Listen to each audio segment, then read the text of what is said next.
Richard turned back to check very well. Is anybody following me? And he continued his journey back home. The vendor tiptoed carefully again, following Richard. At a point, they were preparing for their marriage. The date had been fixed. The local tailor had already measured Anne for her white wedding dress.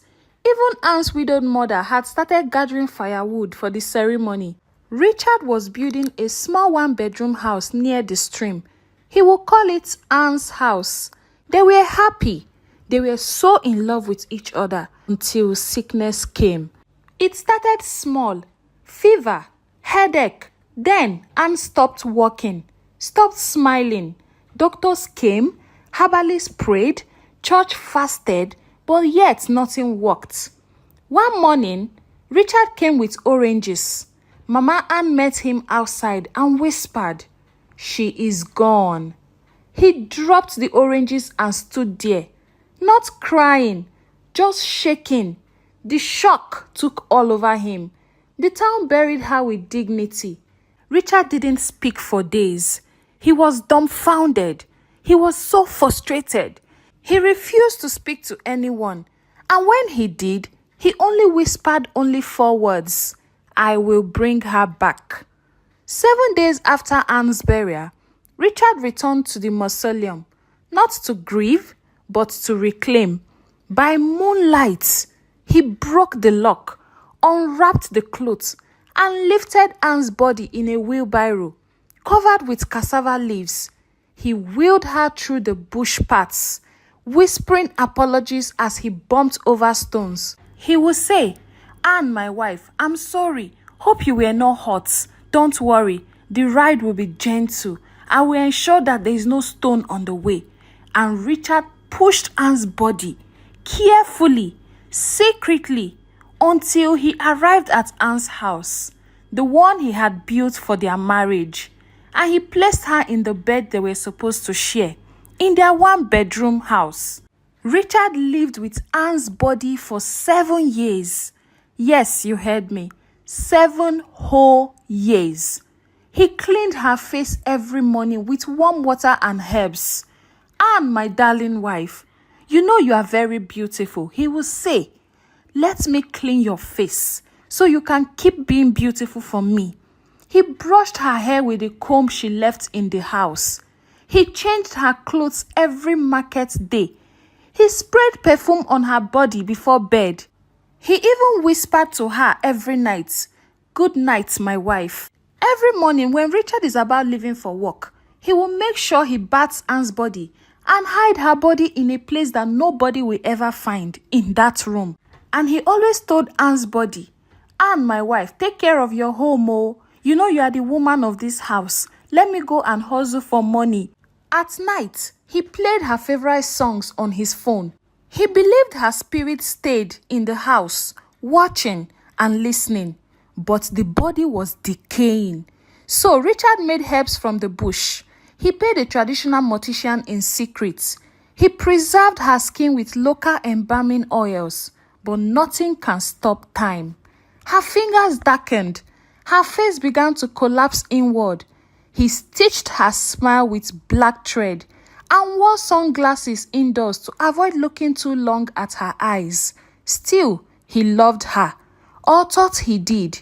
Dear viewers, will you call this an obsession? Let me know in the comment section.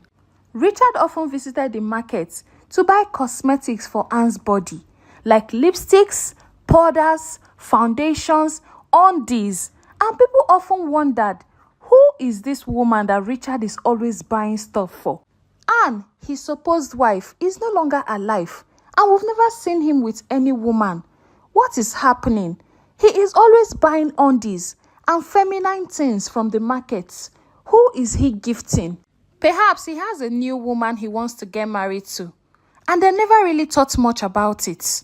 On Anne's birthdays, he ensured to get a cake for her. He will buy cake and drinks, bring out Anne's body, sit her on the chair, put the cake in the middle of the table, and sing birthday songs for her. "Happy birthday to you, my wife Anne.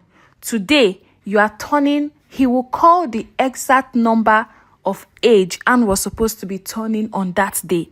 Richard did all of this in secret, and no one knew anything or suspected until one day he visited the market again and went directly to the vendor who sells undies and told her, "Please give me one of your finest undies.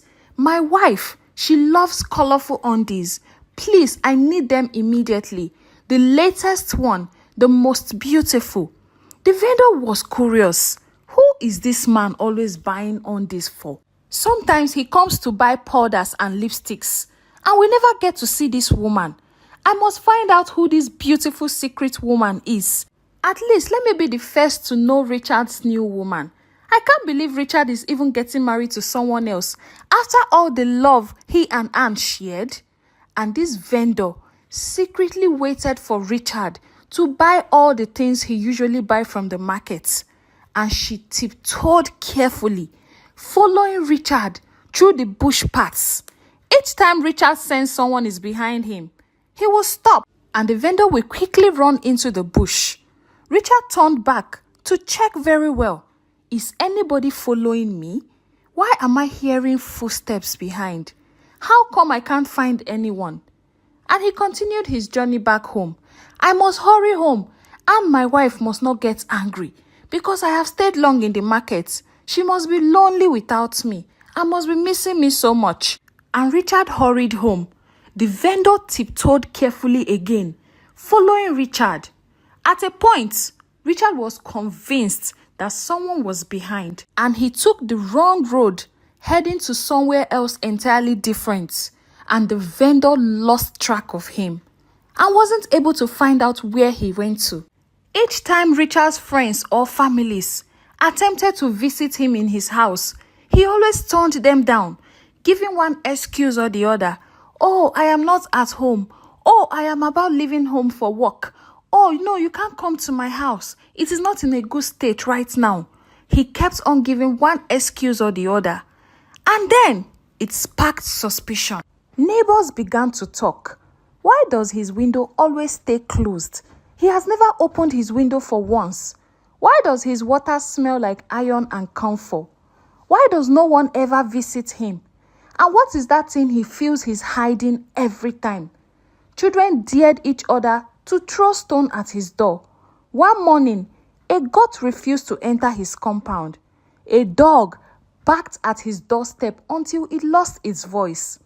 People started to say, "Why is this dog always barking in Richard's compound? Is there something different that this dog might be seeing?" Anne's mother felt it. One day, she sat at Anne's grave and said softly, "My daughter, are you resting?" That same night, she had a dream. Anne, dressed in white, was standing barefoot in the bush, mouth sewn, shut, tears in her eyes. Anne's mom woke up the next day and said, "Oh, I don't think Anne is happy where she is." But one day, it was Richard's mistake that gave him away. He bought red lipsticks and white powder from the markets and other things women used to wear.